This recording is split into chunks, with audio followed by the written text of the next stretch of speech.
It was just one night. Stop acting like a victim. She snapped after I found out she'd slept with her coworker. I said, you're right.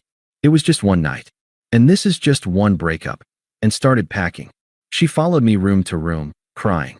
I loaded my car without responding. She was still talking when I drove away. Hey viewers, before we move on to the video, please make sure to subscribe to the channel and hit the like button if you want to see more stories like this. Thanks. My name's Alex. I'm 32, and I work as a software engineer. I met Sarah back in college. She was this vibrant, ambitious marketing major who could light up any room. We hit it off right away. She had big dreams about climbing the corporate ladder, and I was the steady guy who supported her every step. For 5 years, I was all in. When she got laid off 2 years ago, I covered the rent on our apartment in the city so she wouldn't have to stress. I turned down a promotion that would have meant relocating because she was just starting a new job and didn't want to uproot everything. Hell, I even helped her network, introducing her to some contacts from my side. Looking back, I gave up a lot. Weekends spent helping her prep for interviews, vacations skipped so we could save for her certifications. I thought that's what you do in a committed relationship. Build together. But over the last few months, things started feeling off. Sarah was working late more often, always at team-building events or client dinners.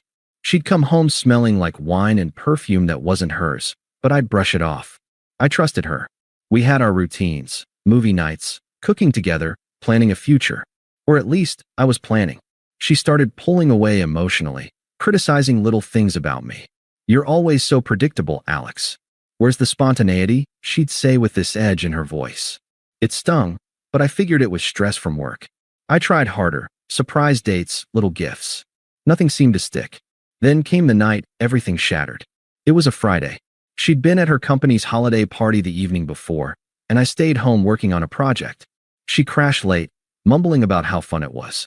The next morning, I was making coffee when her phone buzzed on the counter. I glanced over out of habit, force of habit from years together, and saw a text from Mark, work. Last night was wild. Can't wait for round 2. Winking face, my stomach dropped. Mark was her co-worker, the charismatic sales guy she'd mentioned a few times, always with this casual admiration. He's so driven, she'd say. I didn't freak out. I waited until she woke up, sat her down in the living room, and showed her the phone. What's this about? I asked, keeping my voice even. I didn't yell. I just wanted the truth. She froze for a second, then her face twisted into this mix of annoyance and defiance. Oh, come on, Alex. It was just one night. We were drunk. Things got out of hand at the party. Stop acting like a victim. It's not like I planned it. I stared at her, feeling like I'd been punched. You slept with him? At the party. She rolled her eyes, crossing her arms. Yeah, I did. But it's not a big deal. We've been together forever. Things get stale. Mark he gets it, you know? The excitement, the ambition. You're always playing it safe, buried in your code. I needed a break from that. A break. I echoed, my mind reeling. This wasn't some abstract betrayal. It was her choosing someone else right under my nose, at an event I could have gone to if she'd invited me. Look, it was a mistake, okay? But you're overreacting. People cheat all the time. It's human. If you loved me, you'd forgive this and move on. Don't make it into some tragedy. Her words cut deep. I'd been loyal through everything, and now I was the one being painted as dramatic? I thought about all the times I'd put her first, the job I passed on, the friends I'd lost touch with because our life revolved around her schedule. It felt so undeserved, like I'd been a placeholder all along. I took a breath, forcing myself to stay calm. No screaming, no accusations. Just clarity. Tell me more about why it happened, I said quietly. She leaned back on the couch, like we were discussing the weather. Fine. Mark and I have been flirting for weeks. He's got this energy you don't. Last night, after a few drinks, we ended up in his car. It was quick, passionate. But that's it one time. You're acting like I murdered someone. Grow up, Alex. There it was, the smugness. No real remorse, just excuses wrapped in condescension. I nodded slowly, letting the weight of it sink in. The room felt smaller, the air thicker with her justifications. I didn't argue. What was there to say? She'd made her choice clear. I sat there for a moment, absorbing her words like a bad dream I couldn't shake. The coffee I'd made earlier was going cold on the table between us, steam long gone. Sarah was still leaning back, arms crossed, like she was defending a point in a meeting rather than explaining why she'd thrown away 5 years. I didn't raise my voice. I didn't call her names. I just looked at her and said, "So that's it? One night with Mark, and suddenly I'm the problem?" She sighed dramatically, as if I was the one being unreasonable. "Alex, don't twist this. It's not about you being the problem. It's about us. We've been coasting. Mark, he challenges me. He's got that drive, that edge. Last night was a wake-up call. Maybe we both need this." "A wake-up call," I repeated flatly. My mind flashed to the times I'd stayed up late helping her with presentations, or when I drove her to that conference 3 hours away because she was too nervous to go alone. All those moments felt tainted now, like I'd been investing in something that was never mine. "Yeah, exactly," she continued, her tone sharpening. "You think our life is perfect? It's routine. Work, home, Netflix, repeat. Mark gets the corporate world, the late nights, the risks. He doesn't just clock in and out like you do. And honestly, after what happened, I realized I deserve that kind of passion. Not this comfort zone you've trapped us in." Trapped. The word hung there. I'd chosen stability for us, turned down opportunities to keep things steady while she built her career. But now it was a trap. I stood up slowly, walking to the bedroom without a word. She followed, her footsteps quick behind me. "What are you doing?" she asked, voice rising a notch. I pulled a suitcase from the closet and started folding shirts into it. "You're right. It was just one night. And this is just one breakup." She laughed, but it was forced, nervous. "Oh, come on. You're seriously packing? Over this?" I said it was a mistake. "We can talk it out. Therapy, whatever. But you walking out like some martyr? That's childish." I kept packing methodically. Socks, jeans, a few books from the nightstand. The silence stretched, broken only by the zipper of the bag. She paced the room, her earlier smugness cracking. "Alex, stop. Look at me." I didn't. "Fine, you want the full story?" Mark and I connected at the party. We danced, we talked shop. He's up for a promotion, you know? One thing led to another. It was exciting, spontaneous. Something we've lost. But I'm here now, telling you. That means something, right? Most people hide it. I zipped the suitcase and wheeled it to the living room. She grabbed my arm. "You're really doing this? After everything? I supported you too. Remember when your project tanked last year? I was there." "Supported me?" I finally turned to her, keeping my voice level. "You complained about the long hours.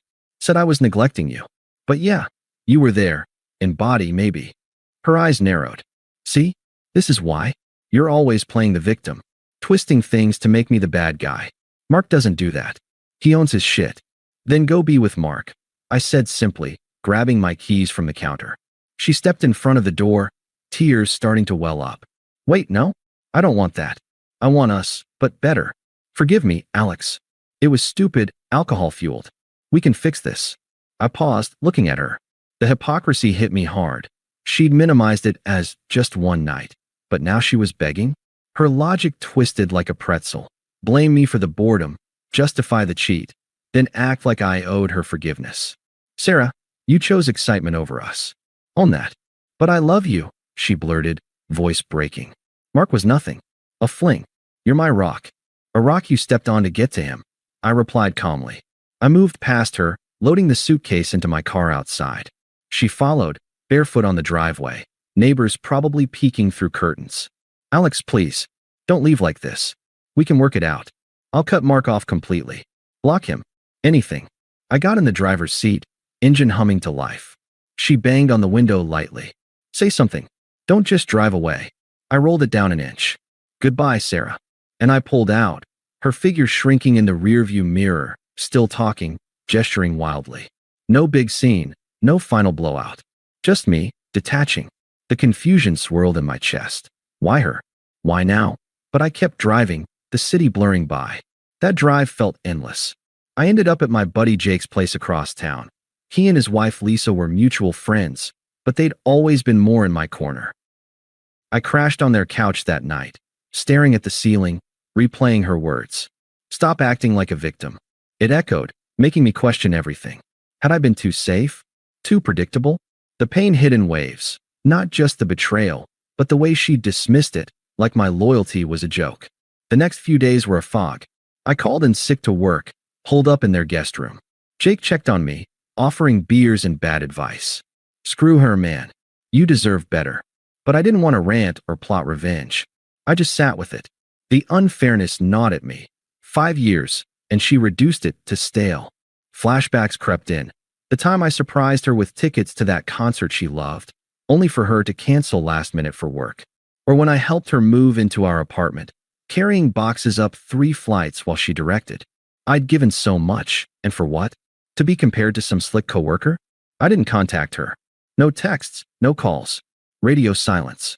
Instead, I started small steps. Joined a gym downtown. Nothing fancy, just weights and runs to clear my head. The burn in my muscles drowned out the ache in my chest. I updated my resume, applied for that senior position I'd passed on before. It meant longer hours, but why not? No one to hold back for now.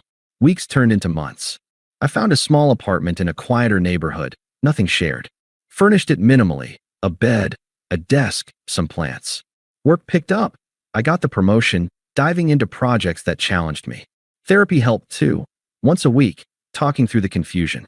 Why did it hurt so much? I'd ask. The therapist nodded. Because it was undeserved. But you're rebuilding. My internal voice shifted slowly, from what did I do wrong, to what can I do now? I started hiking on weekends, reading books I'd shelved for years. Dated casually once or twice, nothing serious, but it reminded me I wasn't broken. Meanwhile, karma started creeping in, though I didn't seek it out. Jake filled me in first, over coffee. Heard from Lisa, Sarah's affair blew up. Apparently, Mark wasn't the prince she'd painted. After there one night, it turned into a full fling, but he was playing the field. Used her for inside info on a big client deal, got his promotion, then ghosted her. Worse, rumors spread at work. Someone saw them at the party, and HR got wind. Office policy against relationships, especially when it involved favoritism. Sarah got a warning, but the damage was done. Colleagues whispered.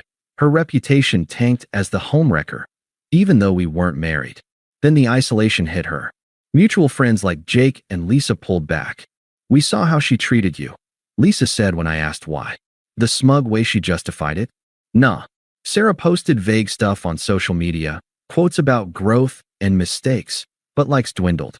Her family got involved too. Her mom called me once, voice dripping with guilt trip. Sarah's struggling, Alex. Be the bigger person. I hung up politely, no engagement. Financially, she unraveled. Without my half of the rent, she downsized to a crappy studio. Lost a big project at work, focus shot from the drama, and got passed over for a raise. Jake heard she was seeing a therapist, but it wasn't helping her entitlement. She started reaching out indirectly, liking old photos of us, commenting on friends' posts where I was tagged. But I stayed silent, focusing on my arc. I volunteered at a local tech meetup, met new people, landed a side gig consulting, padding my savings. The confusion faded, clarity set in. I'd been her safety net, but now I was free falling into something better. By 6 months out, I barely thought of her. My life had momentum, new friends, a trip planned to the mountains, even a promising date with someone from work, Emily, who shared my love for coding puzzles. The silence from my end must have driven her crazy, because that's when the direct attempts started ramping up. But that's for later. For now, sitting with the betrayal taught me resilience. It wasn't fair, but it was fuel. It started subtly, about 7 months after I drove away. I'd blocked Sarah on everything right after the breakup.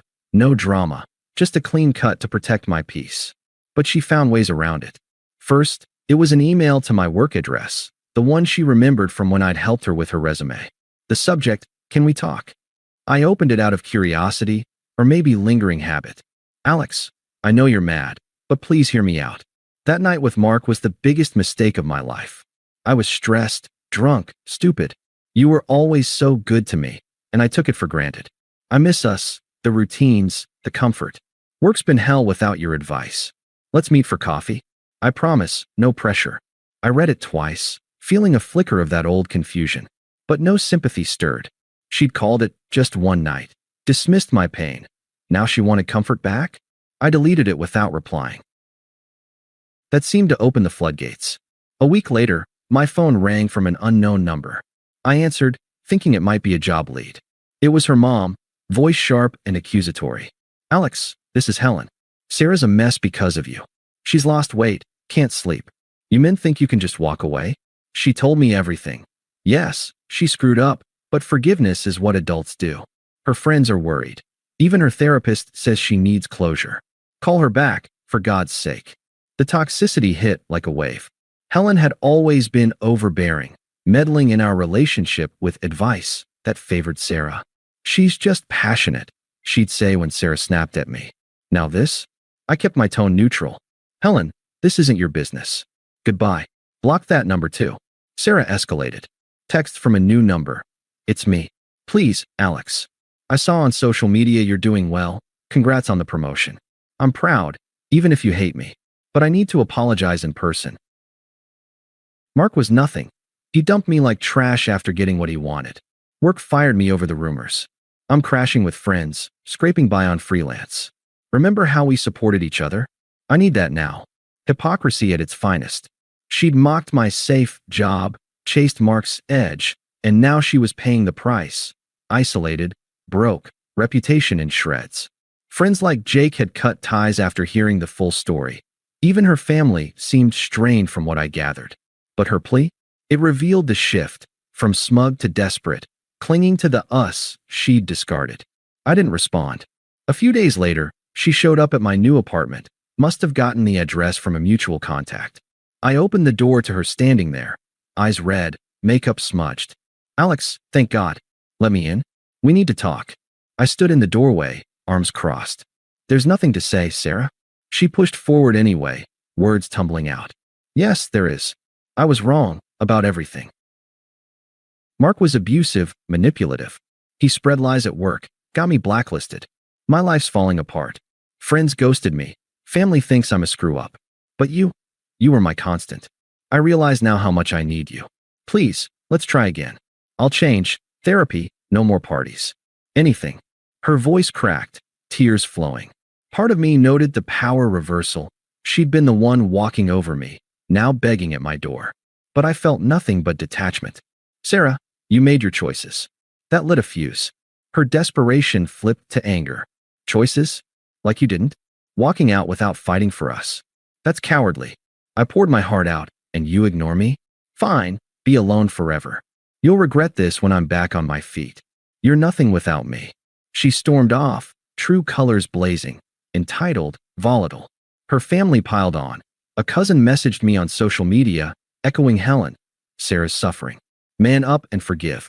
Toxic through and through. I blocked them all, the attempts peaking in desperation before fading. But she wasn't done, not yet. The final nail came at Jake and Lisa's wedding, 9 months post-breakup. It was a small outdoor affair in a park overlooking the city, mutual friends, good vibes. I'd RSVP'd yes, bringing Emily as my plus one. We'd been dating a couple months. She was kind, driven, no games. Sarah wasn't invited. Jake had made that clear after siding with me. But she showed up anyway, crashing subtly by lingering at the edge of the reception. I spotted her first, talking to a distant acquaintance. She looked worn, hair unkempt, dress ill-fitting, like she'd lost her spark. Emily and I were at a table, laughing over champagne, when Sarah approached. Alex, she said, voice shaky but forced cheerful. Congrats to Jake. Can we step aside for a minute? Emily glanced at me curiously, but I nodded politely. We walked to a quiet corner by the trees, the party hum in the background. Up close, her desperation was palpable, eyes pleading, hands fidgeting. Alex, I had to come. Seeing everyone happy, it hit me. I messed up so bad. Mark destroyed me. Abusive texts, spread rumors, even got me evicted from my place. I'm at my parents' now, job hunting endlessly. No one wants the office drama girl. But you're glowing. New job, new girl. I get it, but please, give me one more chance. We had something real. I'll prove it. The irony stung. Here she was, unraveling publicly, while I stood composed, life upgraded. Friends nearby shot glances, her failure on display against my quiet success. I felt no urge to punish, just indifference. Sarah, I said calmly, it was just one relationship. Stop acting like a victim. Her face paled, my words mirroring hers from that fateful morning. What? Alex, that's not fair. I was wrong then, but now, nothing's changed. I continued firm. You chose excitement over loyalty, dismissed my pain as overreaction. I learned from that, built a life without the drama. Work's thriving. I've got real connections, and Emily? She's everything you weren't. Respectful, present. You're irrelevant to my happiness now. I've moved on completely. Tears welled again, but anger flashed. So that's it. You're better off, and I'm trash? Hypocrite. You act evolved, but you're cold. No, I replied evenly, just protecting my peace. Goodbye, Sarah. I walked back to Emily, who squeezed my hand. Everything okay? She asked. Never better, I said, meaning it. Sarah lingered a bit, watching from afar, but left soon after, her desperation exposed to the group, whispers following. That was the end. No more attempts. I've blocked all channels, focused forward. The betrayal was outrageous, undeserved, but it forged me.